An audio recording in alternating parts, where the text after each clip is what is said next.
she sat alone in the armory doing routine maintenance on her rifle. Just another ordinary moment in an ordinary day.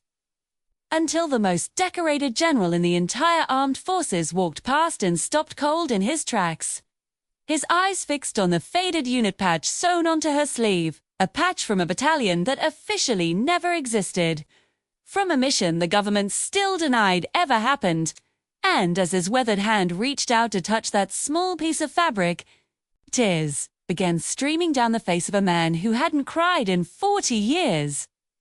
Because that patch connected them to a night of impossible choices and devastating loss. A night that had haunted him every single day since, and now standing before him was living proof that the sacrifice he'd ordered, the decision that had broken him, had not been in vain. If you're new to my channel, don't forget to subscribe to me. Corporal Emily Harrison barely noticed when someone entered the armory. She was focused on field stripping her M4, her hands moving through the familiar motions with practiced efficiency. The weapon had to be perfect, always ready, always reliable. That's what her father had taught her before his last deployment. Before the helicopter crash that took him when she was 16, she'd joined the army to honor his memory, to walk the path he'd walked, and now, 8 years later, she found herself following in footsteps she was only beginning to understand. The patch on her right sleeve was worn and faded, its edges frayed from years of wear. It showed a gray wolf against a black background with no unit designation, no motto, nothing to identify what it represented. Most people assumed it was just a morale patch, something she'd picked up at a surplus store. They never asked about it, and she never explained. The truth was complicated, painful, and connected to a father she'd spent most of her life trying to know through the stories of others. "Where did you get that patch?" The voice startled her. Emily looked up to find General Marcus Thornton standing 3 feet away, his eyes locked on her sleeve with an intensity that made her uncomfortable. Thornton was a living legend, a 4-star general whose career spanned 3 decades and countless classified operations. He'd received every commendation the military could offer, and soldiers spoke his name with reverence. Emily scrambled to her feet and saluted, "Sir, I inherited it from my father, sir." Thornton didn't return the salute. His face had gone pale, and his hand trembled as he reached toward the patch, stopping just short of touching it. "What was your father's name?" "Staff Sergeant David Harrison, sir. He died in a helicopter crash in Afghanistan in 2010. The general's eyes closed, and Emily watched in shock as a single tear rolled down his weathered cheek. When he opened them again, there was a depth of pain there that took her breath away. "That wasn't a crash," he said quietly. "That was my decision." Emily felt the floor shift beneath her feet. "Sir, I don't understand." Thornton gestured to a nearby bench, and they both sat. For a long moment, he stared at the patch on her sleeve, gathering himself. When he finally spoke, his voice was heavy with decades of buried grief. "That patch represents Task Force Grey Wolf, a unit that officially never existed. The father and 23 other soldiers were part of a mission into territory we were supposed to be in, pursuing a high-value target who'd orchestrated attacks that killed hundreds of our people. The mission was completely black. No support, no backup, total deniability." Emily's heart pounded. Her father had never mentioned any of this. All she'd known was that he'd died serving his country, the details classified beyond her clearance level. "They were successful," Thornton continued. "Jets. They've got the target and secured intelligence that prevented 3 major attacks on American soil, but they were discovered during extraction.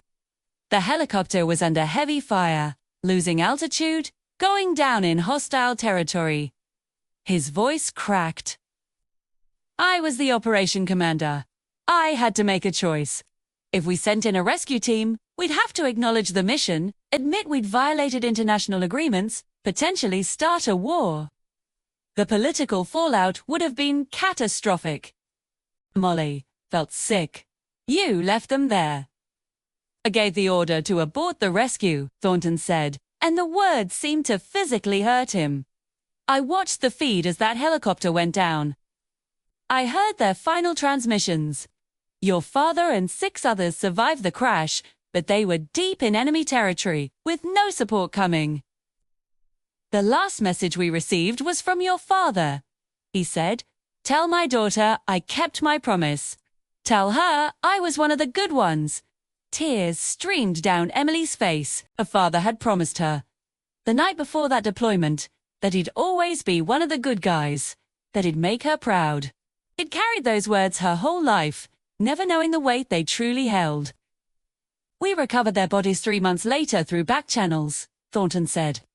"Staged it as a helicopter malfunction. Your father and his team were posthumously awarded medals in a ceremony that never happened, for a mission that never existed.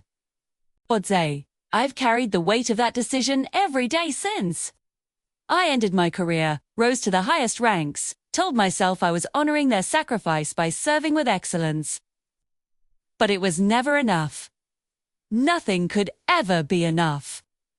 Emily looked at the old general, seeing him clearly for the first time. This man, this legend, had been broken by the same night that took her father. He would have understood, she said softly. "My father believed in the mission. He believed some fights are worth the cost." Thornton's hand finally touched the patch, his fingers tracing the grey wolf. "Your father saved thousands of lives with what he did. The intelligence they recovered stopped attacks in New York, Los Angeles, and Chicago. Children grew up safe because of Task Force Grey Wolf. But their families never knew the truth. You deserved to know." Emily felt something shift inside her, a piece of her past clicking into place. Her father hadn't just died in an accident, he'd made a choice, accepted a mission, knowing the risks, and sacrificed everything for people who would never know his name. And this general, who everyone saw as invincible, had carried the burden of that impossible decision for 16 years. "Thank you for telling me, sir," Emily said, "and thank you for making the hard choice. My father wouldn't want you carrying guilt for doing what had to be done." Thornton looked at her, and something in his expression eased, just slightly. "You have his eyes," he said, "and his courage. He'd be incredibly proud of the soldier you've become." As the general stood to leave, Emily called out to him, "Sir, would you like one?" She gestured to her patch. "I have extras. My father left several with my mother. I think he'd want you to have one." Thornton's composure finally broke. He pulled Emily into an embrace. As legendary general and the daughter of a man he'd mourned in silence for 16 years. "I'd be honored," he whispered. 2 weeks later, General Marcus Thornton wore a grey wolf patch on his dress uniform during a classified ceremony where he finally told the families of Task Force Grey Wolf the truth about their loved one's sacrifice. 24 patches, 24 heroes, and a secret that could finally rest. Emily stood in that room, wearing her father's patch with new understanding, knowing that sometimes the greatest acts of courage happen in shadows, carried by people who'll never seek glory. Her father had been one of the good ones. And now, finally, she knew just how good.